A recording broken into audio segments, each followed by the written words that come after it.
Good day. I'm Dr. Danielle Morin. My colleagues Salim Lamiri and Mrs. Sarah Hosseini from Concordia University in Montreal, Canada, are very happy to present to you our paper, Back to Class After a 2-Year Hiatus. We wish we were with you in person in probably beautiful Valencia, Spain. But for us, that's the best next solution. The story started in the winter 2020 semester at a Canadian university and around the world. Abrupt shift from in-class teaching to Zoom teaching, mandatory isolation, university closure, lack of motivation, high level of anxiety.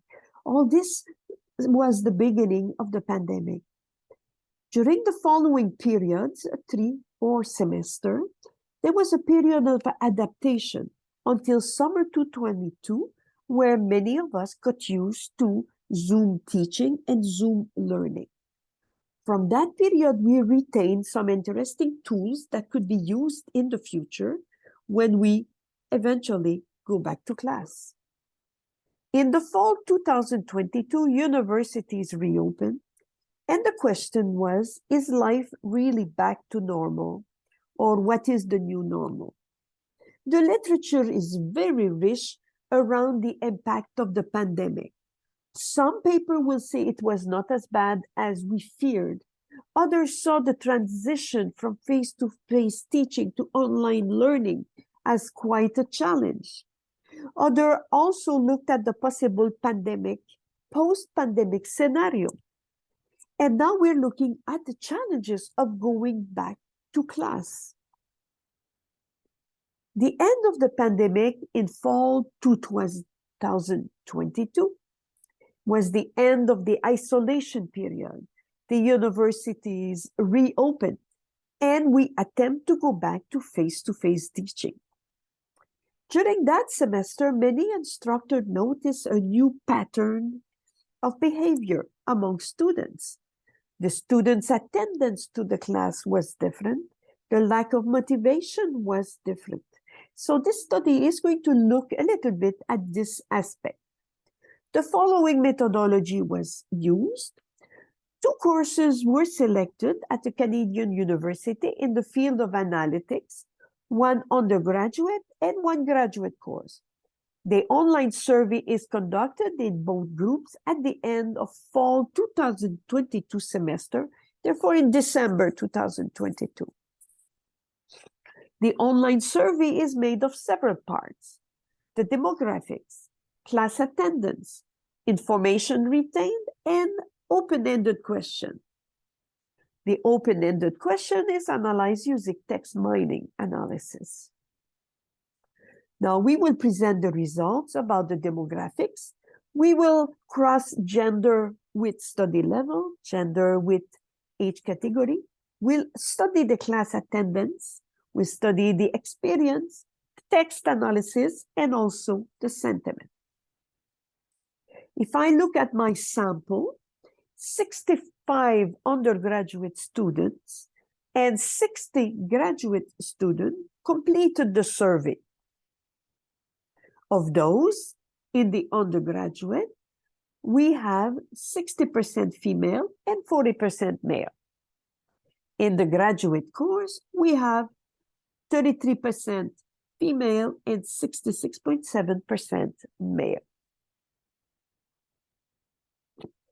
If I cross the 2 variables, gender and age category, we see that most respondents in the undergraduate group will be in the age of 20 to 25 with 70.3% proportion.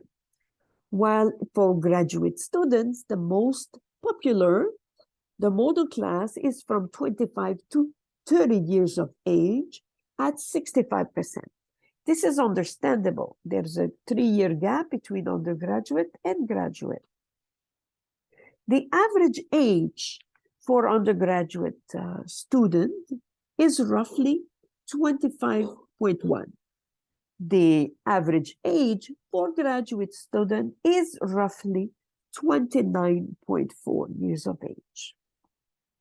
When we ask a student to quantify their experience, do they judge their experience as minimal, moderate, or extensive in quantitative skills and specifically in Excel? This question is asked for both undergraduate and graduate students. We saw for undergraduate students that 58.5% admit to having only a minimal background in quantitative subject and a minimal background in Excel at 20%.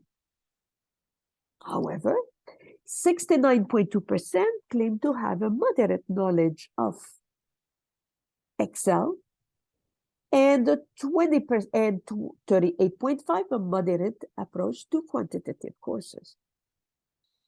As for graduate students, we see that 25% of them claim they have minimal knowledge of Excel. 51.7% have a moderate knowledge of Excel. Similar proportions are obtained in quantitative field. A very important table is presented here is to compare class attendance. Because of the conversation, the worries of many instructors that less students are coming to class. And that was noticed in the November, December months of the fall 2022 semester. So we ask a question, which statement represent your class attendance for this course? An option would have been, I attended all the lectures. I missed 1 or 2 lectures, or I have missed 3 or 4, or I have missed at least 5 lectures. Let's keep in mind that the semester is made up of 13 lectures. So in this case here, if we study the undergraduate student, we see that 24.6% of undergraduate students attended all classes, so they never miss a class. If we combine it with 1 or 2, so we can say that 64.6% of undergraduate students missed at most 2 lectures. When I compare those who attended the class, I find the percentage are different. 28.2% of male students never missed a class, while this ratio is at 19.2% for female students. Overall, as a rough estimate, we say that male students missed 1.85 lectures out of 13, where female students missed 2.69 lectures. As for graduate students, 50% of the graduate students have attended all lectures, never missed any. This percentage is different according to gender. 55% of male students never missed a class, while this proportion is only at 40% for female students. If I combine the two, I have here 78.3% of students missed at most 2 lectures. Overall, male students missed 1.26 lectures, while female students missed 1.53 lectures. We note at this point that graduate students are more serious about their class attendance. They miss fewer classes. But what is interesting, in both the graduate and undergraduate level, female students tend to miss more classes. Now, this could be interpreted different ways, but one possibility is that right after the pandemic, where some of them stayed home to take care of the family, it became a very stressful return to school, having to plan all the activities for the family. The material remembered after 3 months could be different from one student to the other. Here we notice that for undergraduate students, 30.8% claim they will have remembered more than 80% of what was taught in the course after 3 months. That number is not as positive for the graduate student who claim to remember only 18.8% of them. 18.8 of them will have remembered 80 to 100%. So these things could be quite different. If I look at the male versus female student, for the undergraduate students, 43.6% of them claim they will remember at least 80% of the material, which is only at 11.5 for male students. As for graduate students, the percentage retained by male student is higher than the female student. Male students think they will remember 80% and more, 22.5% of them, while only 15% of female students. So there are variations. There are variations on the gender line, which is roughly undergraduate students believe they'll remember 68.5% of the information learned in the course, while graduate students expect to retain about 63.3. Undergraduate students think they will retain more than graduate students, and we say that female students have higher confidence in remembering important material among undergraduate than among graduate students. The next part of the analysis is to answer an open-ended question that the students were asked. Describe how was your experience of going back to in-class teaching after 2 years of pandemic? Comment on your level of in-class attendance and why have you missed some classes as you did. Therefore, a frequency of words in text analysis provided some statistical data on the recurrence of phrases and keywords. The term frequency observed the significance of the words in a text by quantifying how often specific phrases and keywords occur. In their open-ended question, their students will talk about the professor-teacher, about their experience, about the lecture itself, and about the course. And those are positive. Just that the in-person is positive, the material online classes, there are positivity in everything that they went through. Here, the semester and the COVID pandemic is something that's still for them negative.